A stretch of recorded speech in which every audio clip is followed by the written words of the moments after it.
Pauline, aujourd'hui on se retrouve pour le premier épisode de ma nouvelle série de vidéos Pimp My Manuscrit dans lesquelles je vais parler de toutes les étapes de relecture et de réécriture pour mon premier roman qui s'appelle La Soulka. Si tu as raté la première vidéo ou plutôt l'épisode 0 de cette nouvelle série, je t'invite à aller la regarder, elle est disponible dans le petit i. Et c'est dans cette vidéo que j'explique le concept de Pimp My Manuscrit. Aujourd'hui, on va parler de la relecture et plus précisément de ma méthode pour cette relecture. Parce que si tu es comme moi et que tu as écrit ton premier jet et que c'est ton tout premier roman, que tu n'as pas de méthode, tu te poses peut-être beaucoup de questions comme ça a été le cas pour moi. La semaine dernière sur mon compte Insta, donc Noircir les pages, je vous ai demandé vos méthodes de relecture. Par quelle étape vous passiez, qu'est-ce que vous faisiez en premier, est-ce que vous étiez déjà en train de faire le fond et la forme, ou est-ce que vous commenciez par juste surligner, je sais pas moi, des répétitions, des trucs, etc. J'ai noté toutes vos réponses et j'ai pioché dedans pour me créer une méthode adaptée à ce que je cherche. J'ai tout condensé dans un document Notion pour faire le point entre ce qui était le plus important pour moi et ce qui était plutôt secondaire. Et c'est ce qu'on va voir tout de suite. D'abord, je vais vous parler de mes objectifs dans cette relecture. Qu'est-ce que je souhaite faire en particulier? Maintenant que mon premier jet est terminé, je connais un peu mieux mon intrigue. Je me suis rendu compte qu'au début, dans les premiers chapitres, ou en tout cas plus globalement dans la première partie, il manquait pas mal de choses, notamment au niveau de l'intrigue. Je sais que le début est complètement incomplet, mais je ne sais pas forcément comment dire pourquoi il est incomplet. Donc le but, c'est vraiment de tout relire pour me remettre un peu dans le contexte, surtout des premiers chapitres, voir ce que j'ai voulu faire et voir ce qui est sauvable et ce qui est modifiable. Par exemple, je sais qu'au début de mon roman, le world building est très peu abordé, je fais très peu de descriptions et même le cœur de l'intrigue est très peu présent parce que je ne savais pas vraiment ce que je faisais. J'ai conscience que ce qui est au début du roman ne colle pas tellement à la suite et encore moins à la troisième partie, surtout au niveau de l'ambiance. J'ai envie de voir ce qui manque et de voir ce que je peux ajouter et modifier. Donc l'objectif principal, c'est vraiment de relire tout le premier jet pour avoir une vue d'ensemble sur toute l'histoire, sur l'intrigue et aussi sur l'arc narratif de mes personnages principaux. Pour voir ce que je peux compléter, ce que je peux ajouter au début pour que ça prenne un peu plus d'ampleur et un peu plus de sens par la suite. Et aussi pour que l'ensemble, au final, soit plus cohérent.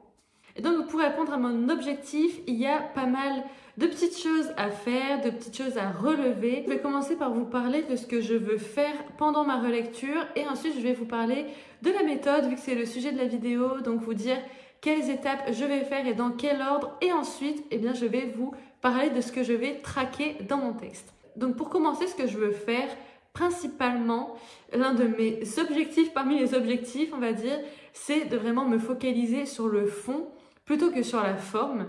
Parce que je sais qu'il manque des choses dès le début et j'ai envie de relire pour savoir comment ajouter, comment modifier le début. Par exemple, je sais que le prologue, il ne va pas rester le même. J'ai envie de le changer pour que ce soit plus cohérent par rapport à la suite. Donc, je ne vais pas commencer par le prologue, je commencerai dès le chapitre 1. Ensuite, il y aura aussi des points à relever tout au long du roman. Par exemple, ça va être ce qui ressort le plus dans une scène. Donc, par exemple, le manque de description à un certain moment ou alors trop de description. Est-ce que c'est trop passif comme point de vue? Est-ce qu'il y a des longueurs, des lenteurs dans le récit? Ou au contraire, est-ce que c'est trop rapide et est-ce que j'oublie de mentionner certaines choses? Est-ce qu'il manque des informations ou est-ce qu'il y en a trop? Je sais qu'au début, il y a un manque d'informations sur le world building. Donc, c'est ça, par exemple, ce que j'entends par les points à relever. Et il y aura aussi, par exemple, compléter certains messages que je veux faire passer, certaines idées que je veux véhiculer dans mon roman, ou encore me poser des questions sur, par exemple, est-ce que tel élément est mieux dans le chapitre 1 ou est-ce qu'il sera mieux abordé dans le chapitre 3, ou aussi, par exemple, est-ce que j'aborde ce point-là dans les chapitres plus tard, ou encore, est-ce que cet élément est au bon endroit dans ce chapitre? Voilà, se poser des questions et voir si par la suite je pourrais réadapter et réajuster les informations dans mon roman. Et j'ai aussi envie de me rendre compte de tout ce que j'ai fait avec ce premier jet, parce que si vous avez suivi les vlogs d'écriture, vous savez qu'à la fin, j'étais vraiment très admirative et très fière de ce que j'avais fait et je me rendais compte de l'évolution de ma plume par exemple et j'étais vraiment refaite quand je disais des choses qui me plaisaient de ouf. Donc l'idée c'est aussi de me rendre compte que ce que j'ai fait c'est super bien ou je sais qu'il y aura des choses qui vont être moins bien évidemment. Bien pendant la relecture, surligner les phrases ou les passages que je trouve stylés pour me montrer que tout n'est pas à jeter et qu'il y a aussi du bon dans mon texte et que je peux le garder. Et donc ça, ce sera à surligner. Et comme ça, je pourrais me dire, oui, mais tu vois, regarde, cette phrase-là, elle est pas bien, mais celle d'après, elle est super bien. Et ça va être super intéressant, je pense, à faire. Et j'ai très hâte de vous partager ces moments-là, ces moments où je trouve qu'il y a des choses magnifiques. Et on n'en est pas encore là, donc on passe tout de suite à la méthode que je vais adopter. Donc ma méthode, elle est assez classique et elle reprend finalement toutes les réponses que j'ai eues. C'est une relecture classique avec une prise de notes, avec un code couleur. Mais il y a une petite subtilité, c'est que j'ai des retours d'Alpha Lecture à prendre en compte dans cette relecture. Donc toutes les étapes que je vais vous lister ensuite, il y en a 3 en tout. Toutes ces étapes, je vais les faire d'abord seule et ensuite je vais les faire en reprenant les commentaires de mes alpha lectrices. Avant de vous parler de la première et la deuxième étape, je précise juste que je vais travailler sur mon premier jet imprimé au format A4 et que je vais utiliser un carnet de notes.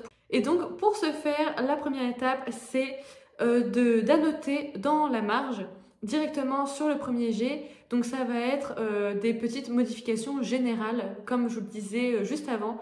Par exemple, ajouter de l'attention, ajouter de la description, supprimer tel truc, ici il y a des répétitions, etc. Ça va être les choses de base, les choses que je vais pouvoir modifier assez facilement, on va dire. Et ensuite, la deuxième étape, ça va être la prise de notes que j'appelle un peu plus grande. Donc ça va être, par exemple, si je note dans la marge, ici, ajouter telle information, ajouter telle description, ou ajouter tel élément, eh bien je vais me le noter sur un document à part. Donc là, ce sera sur un carnet. Ça va prendre la forme de liste de choses à modifier. Donc un peu comme un plan de ce qu'il y a à changer par chapitre. Comme ça, quand je passerai à la réécriture, j'aurai une sorte de liste de condensé de tout ce que je veux faire dans le chapitre que je pourrais reprendre dans l'ordre au moment de la réécriture. Et comme ça, je saurai savoir quoi traiter dans le chapitre. J'espère que c'est clair ce que je suis en train de raconter. Donc par exemple dans ce document, donc dans mon carnet, je vais pouvoir me noter des idées de début de phrase ou des idées de description. Par exemple, si je décris une robe, eh bien parler plus des tissus, parler plus des volants, de la couleur, etc. Sans forcément passer du temps à l'écrire, mais juste noter des idées de ce que je vais pouvoir faire. Ça va aussi me permettre d'avoir un élan pour me relancer dans la réécriture. Donc je ne sais pas si c'est clair comment je l'exprime, mais en gros, on a 2 étapes.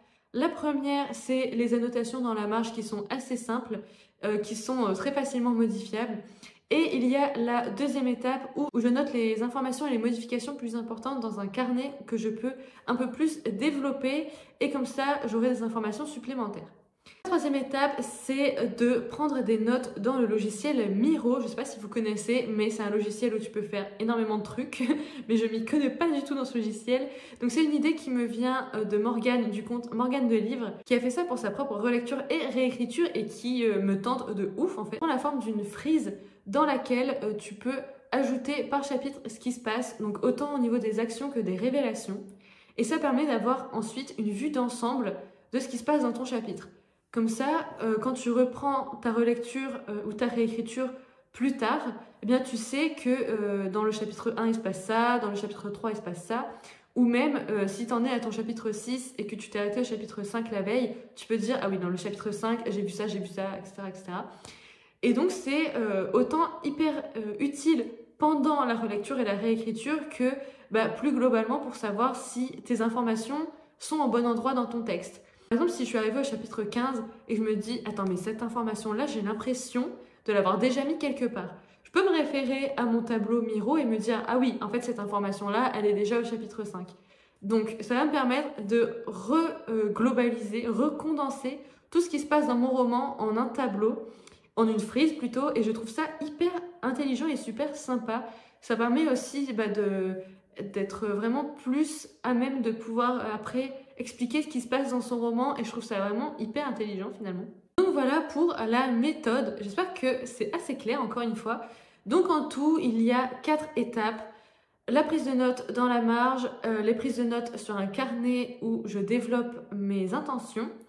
Ensuite, la relecture avec les commentaires de mes alpha lectrices et ensuite le condensé de tout ce qui se passe dans les chapitres sur Miro. Voilà pour la méthode. Donc je vous ai parlé de mes objectifs, de ce que je voulais faire avec ma relecture et de ma méthode. Et maintenant, on va parler de ce que je veux pointer dans mon texte, donc ce que je veux traquer pendant la relecture.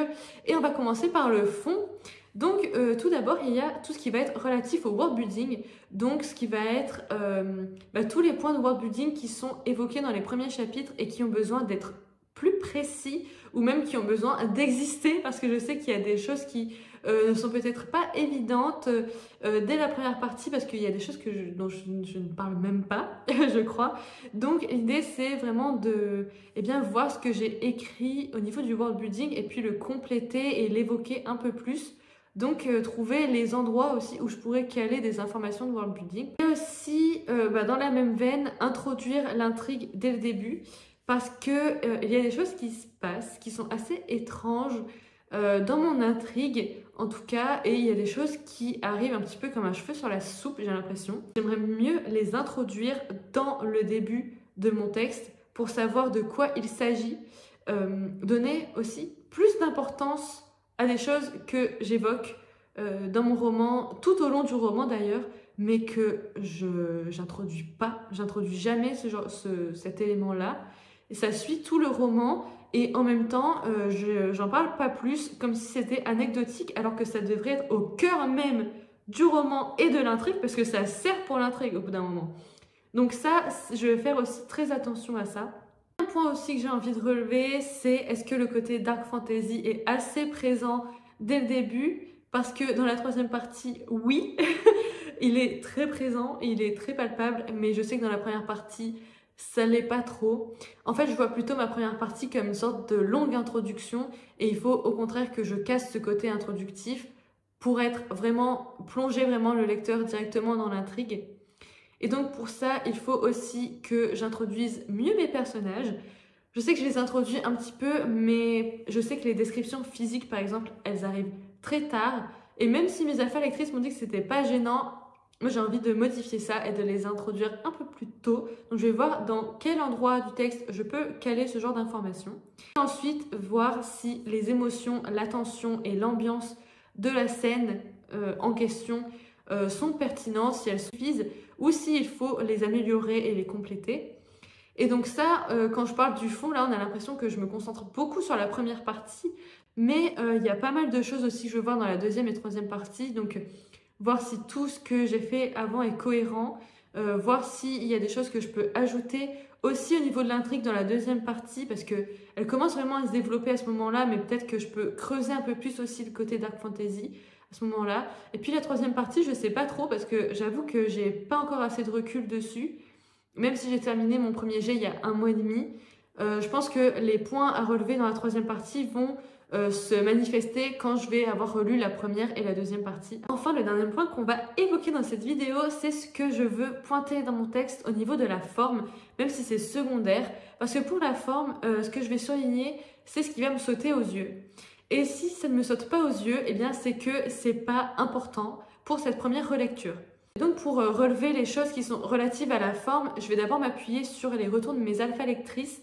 Donc s'il y a des répétitions, s'il y a des verbes qui ne sont pas bien conjugués, qu'il faut modifier, s'il manque des mots ou si les mots ne sont pas adaptés, les formulations, etc. Et ensuite, eh bien, il y a des points que j'ai trouvés en regardant des vidéos, notamment des vidéos de About Estelle sur la relecture et la réécriture. Tout d'abord, il y a tout ce qui va être ceci, ça, cela. Je suis assez d'accord avec ce qu'elle dit, c'est à enlever pour mettre le vrai mot à la place, parce que sinon, ça cache le vrai sens du mot. Par exemple, elle prend comme exemple « il n'aimait pas ça ». en « il n'aimait pas le ton qu'il employait avec lui ». Donc voilà, c'est l'idée de bien donner de la profondeur à la phrase. Mais ça, je sais que ça ne va pas être forcément quelque chose sur lequel je vais m'attarder. Le deuxième point, c'est tout ce qui va être les mots inutiles. Donc par mot inutile, elle entend tout ce qui va être les filtres, les, et, mais et puis. Et je sais que moi, j'en ai beaucoup des filtres. Donc, il y a plusieurs catégories de filtres, mais je vais être assez rapide. Par exemple, il y a les filtres qui sont relatifs au sens « je sentis que »,« je vis que »,« j'entendis que ». Ça, je sais que j'en ai énormément. Je crois que c'est ma bête noire. Même si je suis pas à la première personne, donc ça va être « il sentit que »,« il le vit que », machin. Ça, j'ai envie de les enlever. Quand j'y pense, je sais que j'en ai beaucoup et c'est un truc que j'ai envie de surligner à fond et hop, les enlever parce que c'est pas possible. Donc je vais reprendre les exemples d'Estelle avec notamment je vois un homme qui arrive avec sa valise. On peut dire un homme arrive avec sa valise. Voilà. Ou dans mon texte, je sais que je vais avoir des trucs comme il entendit des pas s'approcher dans le couloir. Va juste mettre des pas s'approchèrent dans le couloir. Après, il y a des moments où les filtres sont utiles et quand je sens que c'est utile, je ne vais pas forcément les surligner. Mais je sais qu'il y en a beaucoup que je peux modifier pour donner plus d'action dans la scène. Parce que j'ai aussi l'impression que ma première partie est assez passive et ça, j'ai envie de le modifier. Ensuite, il y a tout ce qui va être ce qu'elle appelle les pléonasmes et je suis assez d'accord avec elle. Ça va être, par exemple, montrer du doigt, toucher du doigt, prendre dans les mains, soulever dans les bras, etc. Elle a pris l'exemple de je touche la couette et elle était très douce. Voilà, on sait la couette était très douce. On s'en doute que du coup tu l'as touchée. Donc ça, c'est pareil. Je sais pas si j'ai vraiment des trucs comme ça dans mon texte, mais en tout cas, c'est bien de le savoir. Et ensuite, elle a ce qu'elle appelle les filtres de réflexion. Des formulations un peu toutes faites qu'on utilise toujours, du genre « j'ai l'impression que »,« il semblait que »,« je savais que »,« je réalise que ». Tous ces trucs-là, c'est à enlever pour alléger le texte. Et par contre, il y a des choses comme « j'ai l'impression que » on peut laisser parce que parfois, ou le semblait que, on peut... ça peut tout changer. Par exemple, il me semblait énervé, ça se peut que c'est juste une impression. Donc il y a des moments où il faut les garder, des moments où on peut les enlever. C'est à nous de nous adapter à ce genre de formulation toute faite. Et je vais voir dans mon texte si je peux en enlever certaines parce que je sais que j'en ai énormément. Voilà. Ensuite, par exemple, tout ce qui va être les phrases qui commencent par « et »,« mais »,« puis », si c'est pas intentionnel, eh bien, on peut les enlever. Parfois, on fait juste ça pour le style, mais parfois, c'est juste pas utile. Et je sais que j'ai aussi beaucoup de phrases qui commencent par « et ». Je sais que j'en ai quand même pas mal. Je sais que je coupe aussi beaucoup mes phrases je hache beaucoup mes phrases pour donner du rythme. Mais peut-être que parfois, je peux trouver du rythme autrement. Donc ça va être aussi quelque chose que j'ai envie de modifier. Il reste 2 points. Il y a ce qui est spécifique et ce qui est générique. Donc, par exemple, un livre traîné sur le sol, l'idée, c'est de compléter ce que c'est ce livre, le détailler, le décrire, sans trop en faire pour rendre l'objet unique et spécifique dans notre univers. Et aussi garder l'attention du lecteur, parce que ce qui est dans les descriptions ou dans les choses générales, on aura tendance à plus passer assez vite. Donc par exemple, au lieu de dire « ce vieux livre », je peux dire « ce livre poussiéreux aux pages cornées ». Ça, c'est un exemple que je vais pouvoir réutiliser dans mon texte parce qu'il y a des choses qui sont assez vieilles à certains moments et donc je vais pouvoir mieux les décrire. Ensuite, le dernier point, c'est de surprendre avec des verbes originaux. Alors, je sais que ça, j'essayais déjà de le faire en premier jet. Donc, ce qui va être, par exemple, éviter de dire dire, faire, marcher. Éviter des verbes assez génériques qu'on utilise tout le temps. Donc, l'idée d'utiliser des verbes originaux, déjà, c'est pour surprendre le lecteur. Aussi pour changer des verbes qu'on utilise tout le temps et qu'on va parfois utiliser souvent dans l'ensemble du livre. Je sais que regarder, par exemple, je l'utilise à tort et à travers. Il y a des choses pour lesquelles on peut modifier et on peut impacter à la lecture. En plus, ça peut donner des informations sur le caractère du personnage parce que finalement, chaque personnage a son propre caractère, a sa propre manière de voir les choses et ça va ajouter un peu à la voix du personnage dans le chapitre. Et ça, je trouve que c'est des exemples qui sont très parlants et que je vais pouvoir un petit peu chercher dans mon texte au fur et à mesure de la relecture. Donc, comme je vous le disais, ça ne va pas être l'élément principal que je vais rechercher. Mais en même temps, à la relecture, je ne vais pas que passer mon temps à me demander à quel endroit je peux inclure tel truc ou tel truc. Je vais aussi avoir des moments où je vais plus m'attarder sur la forme. Donc voilà. Voilà globalement ce que je vais faire dans la relecture de mon premier jet. J'espère que j'ai été assez claire tout au long de la vidéo pour vous expliquer un petit peu ma méthode et surtout vous montrer ce que j'allais chercher plus spécifiquement dans mon texte. Si tu es déjà passé par la phase de relecture, n'hésite pas à me le dire en commentaire, comme ça on va pouvoir échanger un petit peu sur les méthodes. J'ai vraiment beaucoup trop hâte de commencer la relecture et de pouvoir vous dire si la méthode fonctionne, pouvoir vous dire dans les faits comment je m'y prends, à quoi ça ressemble, quelle couleur j'ai choisi pour mes surligneurs. Eh bien, je n'ai plus qu'à m'y mettre. Mais pour ça, je vais attendre le mois de mai. J'espère que cette vidéo vous a plu, qu'elle n'était pas trop brouillon. J'ai l'impression d'avoir été très brouillon, mais j'espère que ça ne se ressent pas trop. On se dit à très bientôt pour une prochaine vidéo et pour le deuxième épisode de la série Pimp My Manuscrit. Sur ce, je vous laisse. Je vous fais des gros bisous et on se dit à la prochaine.